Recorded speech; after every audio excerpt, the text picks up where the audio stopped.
Action park में आपका स्वागत है। दुनिया का सबसे जंगली मनोरंजन पार्क और शायद सबसे घातक। मेहमान नियमित रूप से राइड से उछलकर बाहर गिर जाते हैं, उनके कंधे उतर जाते हैं और वे अपने दांत या यहाँ तक कि अपनी उंगलियां भी खो देते हैं। वे अपनी नाक तोड़ लेते हैं, बिजली के झटके खाते हैं और सांपों से भरे पानी में घुसते हैं।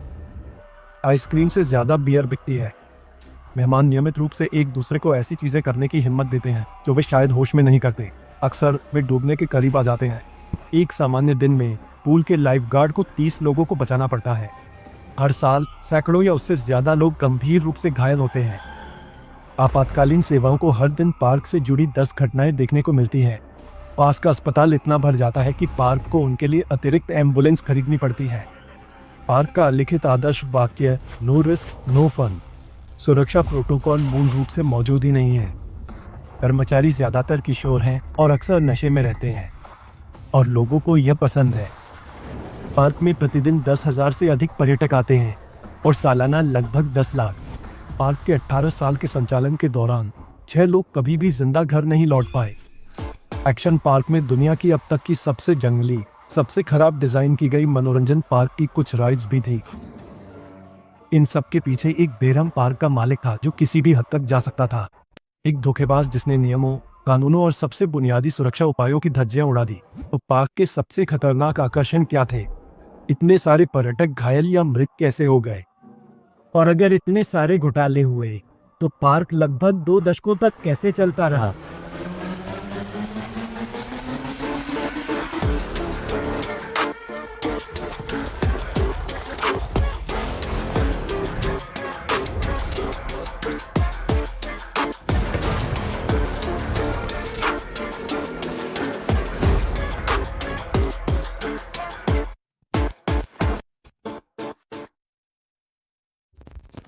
मैं जोनास, शायद आप मेरी आवाज़ पहचानते होंगे। मैं एक्सेंट वाला और फर्न का एक फाउंडर हूँ। इंट्रो में जिसे अभी सुना वो डॉन था। वो हमारे एक सबसे प्रतिभाशाली लेखक और मूल वक्ता है और उनकी आवाज़ मुझसे कहीं ज़्यादा मधुर है। अब आगे से हमारा कुछ कंटेंट वही सुनाएंगे ताकि मैं एडिटोरियल पर ज़्यादा ध्यान दे सकूँ। बेशक आप मुझे और हुक को सुनते ही रहेंगे। हम बस कुछ नया कर रहे हैं। पता है शुरू में ये थोड़ा अजीब लगेगा, पर डॉन को एक मौका ज़रूर दें। वो वाकई में। और इसी के साथ वापस आपके पास डॉन। धन्यवाद जोनास। हमारे शोध का एक बड़ा हिस्सा एंडी मुलवियल की किताब एक्शन पार्क और HBO की डॉक्यूमेंट्री क्लास एक्शन पार्क पर आधारित है। आप दोनों के लिंक विवरण में पा सकते हैं। यह यूजीन मुलवियल है, जिसे जीन के नाम से जाना जाता है। उसने एक्शन पार्क बनाया। 70 के दशक की शुरुआत में जीन ने वॉल स्ट्रीट पर कब्जा कर लिया और पेनी स्टॉक से अमीर बन गया। वह स्टॉक एक्सचेंज में सभी को जानता है और डोनाल्ड ट्रंप जैसे लोगों से परिचित है। अफवाह है कि वह माफिया में भी लोगों को जानता है। वॉल स्ट्रीट पर जीन एक सिक्योरिटीज कंपनी शुरू करता है और अपने पुराने दोस्त फाइनेंसर रॉबर्ट ब्रेनन को काम पर रखता है। 1973 में प्रतिभूति और विनिमय आयोग ने स्टॉक में हेरफेर और प्रतिभूति धोखाधड़ी के लिए उनकी कंपनी को बंद कर दिया। उनकी साख बर्बाद हो गई है और उन्हें एक नए उद्यम की जरूरत है। जीन न्यू जर्सी के वर्नोन वैली में एक संघर्षरत स्की रिसोर्ट में पैसा लगाता है, जो न्यूयॉर्क शहर से 60 मील से भी कम दूरी पर एक प्रमुख स्थान है। वह इसे एक पर्यटक आकर्षण, रिसोर्ट्स, क्लब, कैसीनो और मॉल यानी पूर्वी तट के लास वेगास के रूप में विकसित होने की क्षमता देखता है। इन सब के केंद्र में एक ऐसा मनोरंजन पार्क था जैसा दुनिया ने पहले कभी नहीं देखा था। जीन्स की रिसोर्ट को बदलना शुरू कर देता है। थीम पार्क चलाने या डिजाइन करने में उसके अनुभव की कमी को छोड़ दे, वह अपनी दिलेरी और दूरदृष्टि से इसकी भरपाई कर लेता है। और उसका दोस्त और पूर्व व्यावसायिक भागीदार रॉब पैसे का प्रवाह बनाए रखता है।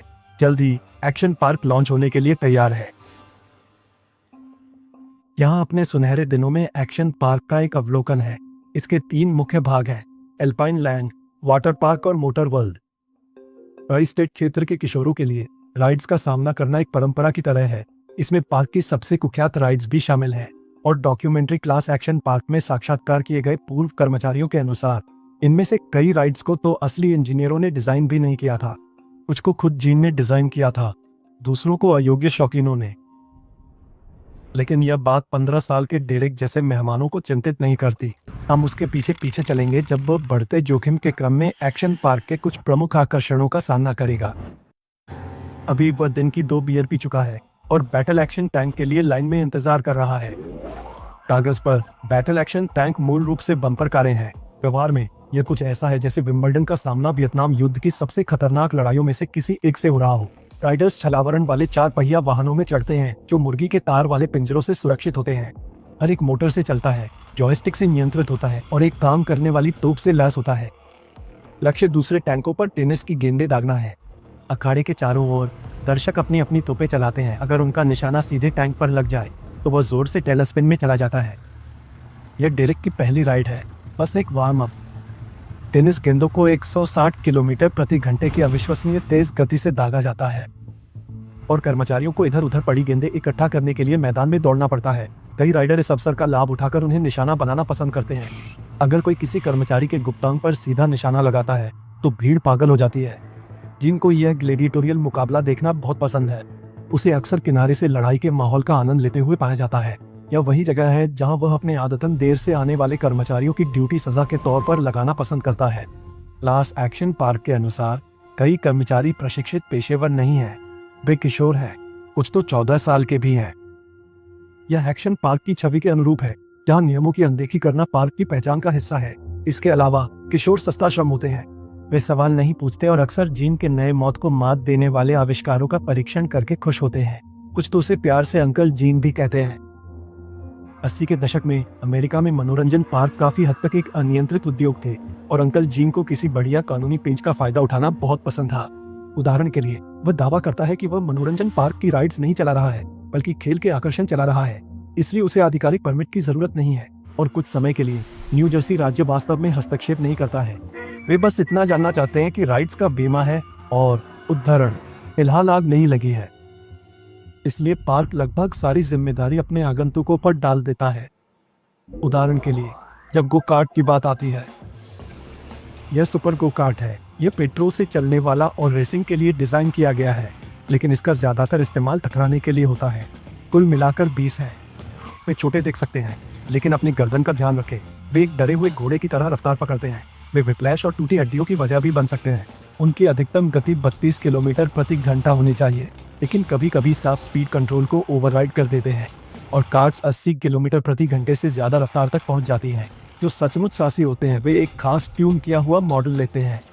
कुछ कर्मचारी तो काम के बाद इन मिनी रेसरों को पास के स्टेट हाईवे पर घुमाने भी ले जाते हैं। डेरेक एक सुपर गो कार्ट में कूद जाता है। तेजी से घूमना काफी मजेदार है जब तक कि वह एक महिला को नियंत्रण खोते हुए नहीं देख लेता। वह ट्रैक से बाहर निकलती है और एक बार तोड़ देती है, फिर दूसरी बार से होते हैं और फिर वह एक पेड़ से टकरा जाती है। अंत में एक कर्मचारी किल स्विच दबा देता है। एरिक को आराम चाहिए और सर्किट के बगल में उत्सव के बड़े सफेद टेंट में लड़खड़ाकर घुस जाता है। वो सिर्फ 15 का है, लेकिन उसे बियर हासिल करने में कोई परेशानी नहीं होती। शायद इससे उसे अगले आकर्षण के लिए हिम्मत जुटाने में मदद मिलती है। ये स्पीडबोट लैगून है। आगंतुक छोटे प्लास्टिक फ्रेम और बहुत शक्तिशाली इंजन वाली स्पीडबोट में कूदते हैं। वे खुले पानी के लिए डिजाइन किए गए हैं, लेकिन एक छोटे से मानव निर्मित लैगून में भरे हुए हैं। शांत दिखता है। काश ऐसा होता। हर कोई जानता है कि यह सांपों, रिश्ते हुए नाव इंजनों से निकलने वाली गैस और मरी हुई मछलियों से भरा है। एरिक को जल्दी ही एहसास हो जाता है कि यहाँ नाव चलाने के लिए कोई नहीं है, आप यहाँ उन्हें टकराने के लिए है। वह बस अंदर चढ़ने ही वाला होता है कि धड़ाम, एक और नाव उसकी नाव के किनारे से टकरा जाती है। इससे उसकी सांसें उखड़ जाती हैं और वह नाव से सीधे गंदले लैगून में गिर जाता है। पानी चिकना है। क्या वह मोटर ऑयल है? घिन खाकर वह खुद को बाहर निकालता है। जैसे ही वह ऐसा करता है, कोई चीज उसकी जांघ पर सरक जाती है। वह इसके बारे में न सोचने का फैसला करता है। किसी तरह एक्शन पार्क की राइड्स अनिवार्य राज्य निरीक्षणों से गुजर जाती हैं। क्योंकि मनोरंजन पार्क का नियमन बहुत नया है, इसलिए निरीक्षकों को हमेशा यह नहीं पता होता कि वे क्या खोज रहे हैं। राज्य कानून के अनुसार जीन को जिन चीजों को खतरनाक माना जा सकता है उन पर दायित्व बीमा करवाना जरूरी है, लेकिन जीन बीमा में विश्वास नहीं करता। बहुत महंगा, बहुत ज्यादा नौकरशाही। उसे दुर्घटना प्रवण एक्शन पार्क का कम से कम $2 मिलियन प्रति वर्ष का बीमा कराने की जरूरत होगी, जिसमें हर बार कुछ गलत होने पर प्रीमियम बढ़ता जाएगा। तो वह बस अपनी खुद की बीमा company London and world insurance शुरू कर देता है, जिसका मुख्यालय केमैन आइलैंड्स में है। इससे वह खुद को प्रीमियम का भुगतान करते हुए और कंपनी का इस्तेमाल मनी लॉन्ड्रिंग के लिए करते हुए नकली बीमा दस्तावेज बनाने में सक्षम होता है। लेकिन जहां जीन अराजकता और बेरहमी से पैसा कमाने के मामले में दूरदर्शी था, वहीं रुचि के मामले में उसमें निश्चित रूप से सुधार की गुंजाइश थी। आज आपकी दीवारें वास्तव में डिस्प्लेट के साथ अच्छी दिख सकती हैं। डिस्प्लेट्स उच्च गुणवत्ता वाले धातु पोस्टर हैं। वे बोल्ड, टिकाऊ और लगाना बेहद आसान है। बस अपनी दीवार पर एक चुंबक चिपकाएं, उस पर आर्ट लगाएं और हो गया। उनकी सबसे ज्यादा बिकने वाली टेक्सचर सीरीज देखें, जिसकी उभरी हुई बनावट और 3D कंटूर तस्वीरों को जिंदा कर देते हैं। आप प्रकृति या एनिमे जैसी लोकप्रिय श्रेणियों से लेकर स्टार वार्स और साइबरपंक 2077 जैसे फैंडम के सदाबहार विकल्पों तक 2 मिलियन से अधिक डिजाइनों में से चुन सकते हैं। क्या आप पहले से ही क्रिसमस उपहार प्रेरणा की तलाश में हैं? इस नई सुविधा को देखें जो आपको अपना खुद का कस्टम डिस्प्ले बनाने की अनुमति देती है। बस अपनी खुद की छवि अपलोड करें, जैसे हमने फर्न लोगों के साथ किया था। वास्तव में यह काफी अच्छा लग रहा है। अभी डिस्प्लेट अपनी ब्लैक फ्राइडे सेल चला रहा है। आपको 1 से 2 डिस्प्लेट पर 37% की छूट, 3 से 4 पर 43% की छूट और 5 या अधिक पर 46% की छूट मिलती है। बस कोड फर्न का उपयोग करें या विवरण में डिस्काउंट लिंक खोजें। लेकिन वापस जीन के दूरदर्शी विचारों पर आते हैं। उनमें से एक बेली बॉल थी। उसके पास अभी तक इसका परमिट नहीं है। आज परीक्षण का दिन है। गेंद में 2 प्लास्टिक के गोले होते हैं, एक दूसरे के अंदर। बाहरी गोला ऑफिस की कुर्सी के पहियों से ढका होता है। अंदर वाला बॉल बेयरिंग पर लगा होता है, इसलिए यह बाहरी खोल से स्वतंत्र रूप से घूम सकता है, जिससे सीट सीधी रहती है। सीट से रेस कार स्टाइल का हार्नेस जुड़ा हुआ है। बेली बॉल को किसी इंजीनियर ने नहीं, बल्कि एक सफाईकर्मी ने डिजाइन किया था, जो लंबे समय से थीम पार्क व्यवसाय में आने का सपना देखता था। जीन को यह बहुत पसंद है। बेली बॉल को एक घर के बने टेढ़े मेढ़े ट्रैक पर लुढ़कना है, जो 182 मीटर के चिपकाए गए पीवीसी पाइपों से बना है। यह टेस्ट पायलट है। फ्रैंक, एक नियमित कर्मचारी जिसे जीन ने $100 देकर काम करने के लिए मना लिया। विचार यह है कि फ्रैंक पहाड़ी से नीचे लुढ़केगा, सीधा बैठा रहेगा और पहाड़ के नीचे धीरे से रुक जाएगा। यह रहा राज्य सुरक्षा निरीक्षक, जिसे सवारी पर मुहर लगाने के लिए भेजा गया है। जब तक यह तुरंत मौत जैसा नहीं लगता, बेली बॉल को जनता द्वारा उपयोग के लिए मंजूरी मिल जाएगी। फ्रैंक एक गेंद में बंधा हुआ है और लॉन्च के लिए तैयार है। पहले कुछ मीटर तक सब कुछ योजना के अनुसार चल रहा है। फ्रैंक आसानी से लुढ़क रहा है और वह अभी भी सीधा है, लेकिन किसी ने भी ऊष्मप्रवैगिकी के नियमों का हिसाब नहीं रखा। तेज धूप में पीवीसी के साथ समस्या यह है कि यह तेजी से फैलता है।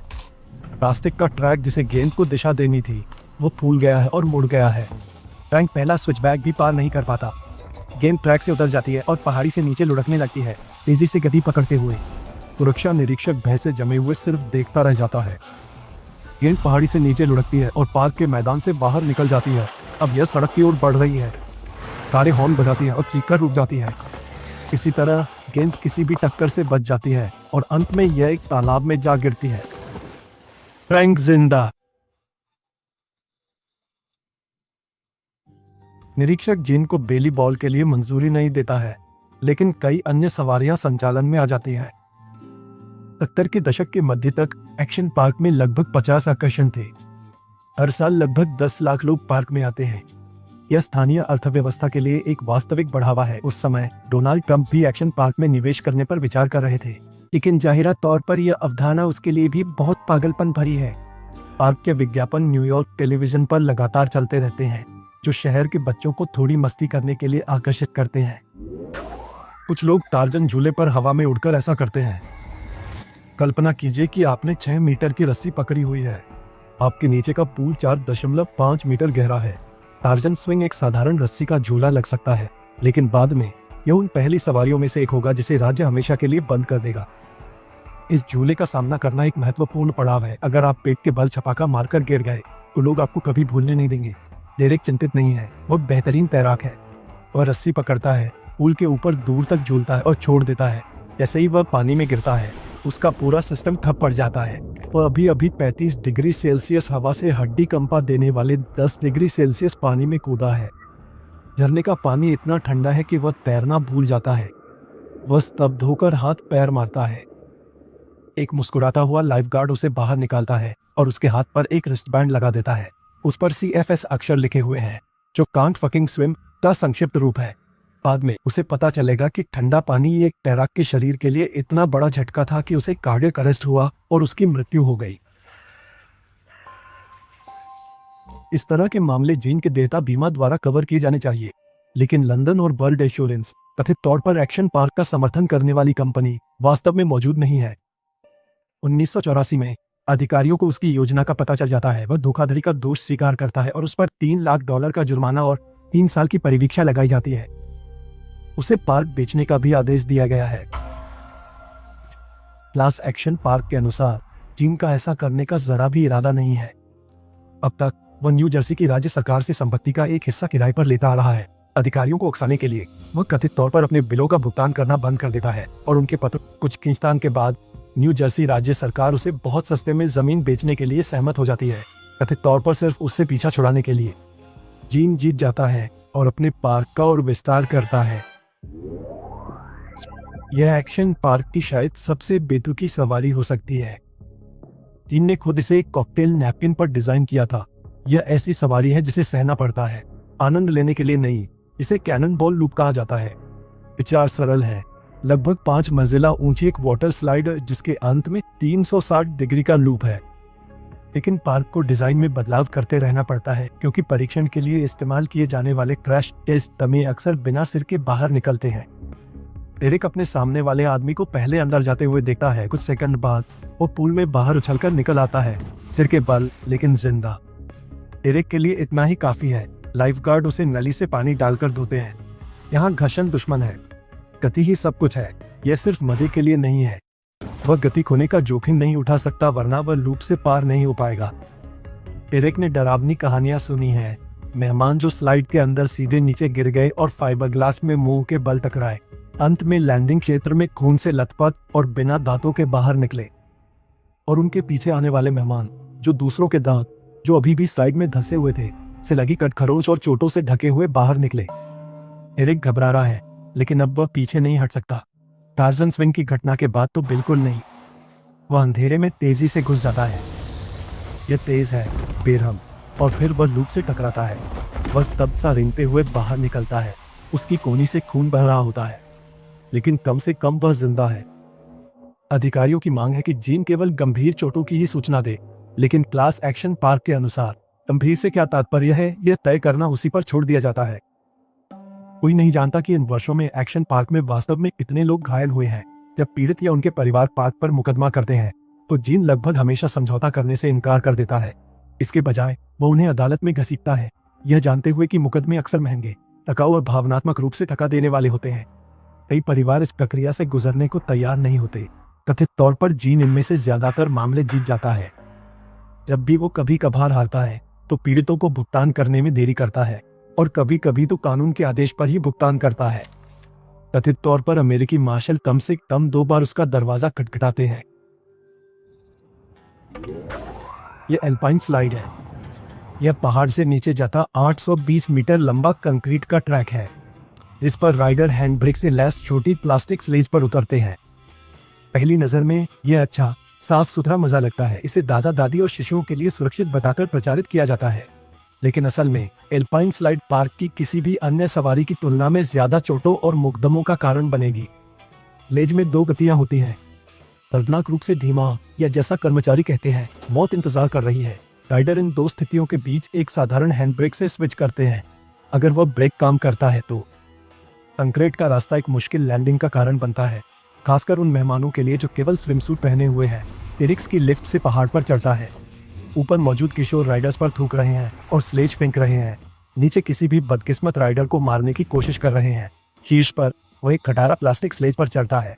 बेशक कोई हेलमेट नहीं है, बस आपको बहुत तेज न जाने की चेतावनी देने के लिए गंदी खरोचों की तस्वीरें हैं। यह मूल रूप से एक लंबे खड़े पहाड़ की ढलान से नीचे स्केटबोर्ड चलाने जैसा है। आधे रास्ते में उसे एहसास होता है कि वह तेजी से एक माँ और उसके छोटे बच्चे के पास आ रहा है। वह करीब 50 किलोमीटर प्रति घंटे की तेज रफ्तार से आगे बढ़ रहा है। एक तीखे मोड़ पर जोर से ब्रेक लगाने की वजह से वह अपनी स्लेज से उछलकर बाहर जा गिरता है। वह हवा में उड़ता है और जोर से जमीन पर गिरता है। वह ज्यादातर ठीक है, बस सड़क पर घिसटने से खरोंचें आई हैं, एक युद्ध का निशान जिसे वह बाद में दिखा सकता है। हर कोई इतना भाग्यशाली नहीं होगा। 1980 में एल्पाइन स्लाइड ने एक्शन पार्क की पहली जान ले ली। 19 वर्षीय जॉर्ज लार्सन अपनी स्लेज से उछल जाता है और उसका सिर एक चट्टान से टकरा जाता है। कथित तौर पर इस चट्टान को हटाने के लिए पहले ही चयनित किया जा चुका था, लेकिन जीन और उसकी टीम ने इसे नजरअंदाज कर दिया। यह सीधी सी बात लगती है, लार्सन की मौत के लिए पार्क जिम्मेदार है, लेकिन एक्शन पार्क का तर्क है कि लार्सन को स्लाइड ने नहीं बल्कि चट्टान ने मारा था। इसलिए तकनीकी रूप से सवारी खुद सुरक्षित है। लार्सन के परिवार के मुताबिक प्रेस को बताई गई कहानी यह दावा करती है कि जॉर्ज रात में बारिश में स्लाइड पर फिसला था, लेकिन दुर्घटना वास्तव में सामान्य संचालन घंटों के दौरान और अच्छे मौसम में हुई थी। मामला कभी अदालत में नहीं जाता है। एक्शन पार्क चुपचाप परिवार के साथ $1 लाख में समझौता कर लेता है। एल्पाइन स्लाइड खुली रहती है। पार्क की सबसे घातक सवारी शायद वह न हो जिसकी आप उम्मीद करेंगे, और शायद यही बात उसे इतना खतरनाक बनाती थी। संशोधित गो कार्ट नहीं, न ही जानलेवा लूपिंग वाटर स्लाइड नहीं, जिस आकर्षण ने सबसे ज्यादा लोगों की जान ली वह वेव पूल था। इसे ग्रेव पूल के नाम से भी जाना जाता है। यह हानिरहित, यहाँ तक कि आकर्षक भी लग सकता है, लेकिन यह कोई बच्चों का पूल नहीं है। यह एक विशाल पूल है जिसमें लगभग 1000 मेहमान आ सकते हैं। यह लगभग 30 मीटर चौड़ा और 76 मीटर लंबा है। विशाल प्रेशर चैम्बर 1 मीटर तक ऊंची कृत्रिम लहरें उत्पन्न करते हैं। यह एक तेज रिप करंट भी उत्पन्न करता था। गहरा सिरा 2.4 मीटर तक पहुंचता है। डेरेक यह सब नहीं जानता। पानी चमकता है, संगीत बजता है, पूल लगभग आरामदायक लगता है। वह पानी में उतरता है और तुरंत ही धारा द्वारा नीचे खींच लिया जाता है। वह हाँफते हुए सतह पर आता है तो देखता है कि सैकड़ों लोग उसके आसपास छटपटा रहे हैं। यह एक कृत्रिम महासागर जैसा लगता है, इसलिए बहुत से लोग खारे पानी की उम्मीद करते हैं, लेकिन वे गलत है। पूल ताजे पानी से भरा है, इसलिए यह कम उछाल वाला है और इसमें डूबना आसान है, और इसमें मौजूद आधे लोग नशे में हैं। डेरेक के पास एक आदमी हाथ पैर मार रहा है। डेरेक एक लाइफगार्ड को बचाने के लिए गोता लगाते हुए देखता है। फिर दूसरा उसके पीछे किसी को स्ट्रेचर पर बाहर निकाला जा रहा है, और आज का दूसरा है। यह पूल भ्रामक है, यहाँ तक कि मजबूत तैराकों के लिए भी। लहरें अप्रत्याशित रूप से आती हैं और घबराए हुए तैराक अक्सर निकास को जाम कर देते हैं। रेड क्रॉस द्वारा प्रशिक्षित 12 लाइफगार्ड हर समय पूल पर तैनात रहते हैं, लेकिन क्योंकि पूल बहुत खचाखच भरा होता है और पानी बहुत मटमैला होता है, इसलिए यह बताना हमेशा आसान नहीं होता कि कोई डूब रहा है। 80 के दशक के दौरान वेव पूल में 3 लोग डूब गए, एक 15 साल का लड़का और 18 और 20 साल के 2 युवक। अंत में एक्शन पार्क में 6 लोगों की मौत हो गई, 3 वेव पूल में, एक अल्पाइन स्लाइड पर और एक टार्जन झूले पर। छठा शिकार एक अभागा कयाकर था जो पलट गया, पानी के नीचे की एक करंट वाली तार पर पैर रख दिया और बिजली के झटके से उसकी मौत हो गई। इतनी सारी चोटों और मौतों के साथ पार्क को बहुत पहले ही बंद कर देना चाहिए था, तो यह इतने लंबे समय तक खुला क्यों रहा? सालों के दौरान परिवारों, पत्रकारों और अधिकारियों ने बार बार एक्शन पार्क पर दबाव डाला, लेकिन जीन किसी न किसी तरह हमेशा किसी भी तरह की जिम्मेदारी से बचने में कामयाब रहा। लास एक्शन पार्क के अनुसार अफवाह थी कि ऊंचे पदों पर बैठे दोस्त उसकी मदद कर रहे थे। जीन के स्थानीय व्यापारिक नेताओं और राजनेताओं के साथ घनिष्ठ संबंध थे। एक्शन पार्क उस क्षेत्र में एक प्रमुख नियोक्ता था, और रॉब, जीन का उदार वित्त पोषक, हमेशा बस एक फोन कॉल की दूरी पर था। जब भी उस पर हमला होता, जीन जवाबी कार्रवाई करता, कभी कभी संदिग्ध तरीकों से। एक पत्रकार का आरोप है कि जब जीन की आलोचना हुई तो उसने बदला लेते हुए उसके बॉस को फोन किया और आखिरकार उसे नौकरी से निकलवा दिया। कहते हैं, जब एक आदमी ने जीन से अपना बकाया पैसा मांगा तो जीन ने उसे और उसके परिवार को जान से मारने के लिए एक रूसी हिटमैन हायर करने की धमकी दी। जीन सालों तक इसी तरह अपनी जिम्मेदारियों से बचता रहा और निपटान भुगतानों में देरी करता रहा। उसने 80 के दशक की रिगनोमिक्स भावना को अपनाया, जिसमें न्यूनतम सरकारी हस्तक्षेप और यह विश्वास था कि विनियमन मुक्ति ही नवाचार की कुंजी है। लेकिन 90 के दशक में यह बदल गया। मुकदमे बढ़ते गए, जिससे पार्क को इसका उपनाम लास एक्शन पार्क मिला। आने वालों की संख्या कम होने लगी। 1996 तक बढ़ते कानूनी मामले, मेडिकल बिल और सुरक्षा आदेश आखिरकार जीन पर भारी पड़ गए। एक्शन पार्क लाखों डॉलर के कर्ज में डूबकर बंद हो गया। जीन ने बाद में शिकायत की कि उसने पार्क पर जितना कमाया था उससे कहीं ज्यादा पैसा गंवा दिया था। तब से पार्क के मालिक और नाम बार बार बदले हैं। आज यह सिर्फ एक वाटर पार्क है जिसमें कुछ पुराने आकर्षण अभी भी मौजूद है, लेकिन एक्शन पार्क खुद अब इतिहास बन चुका है। जीन मुलविहिल की 2012 में मृत्यु हो गई। शोक संदेशों में उन्हें एक दूरदर्शी उद्यमी के रूप में सराहा गया। न्यू जर्सी के एक राजनेता ने कहा कि जीन की मां ने उसे बिल्कुल सही नाम दिया था, जीन, जैसा कि वह हमेशा से एक सच्चा प्रतिभाशाली था।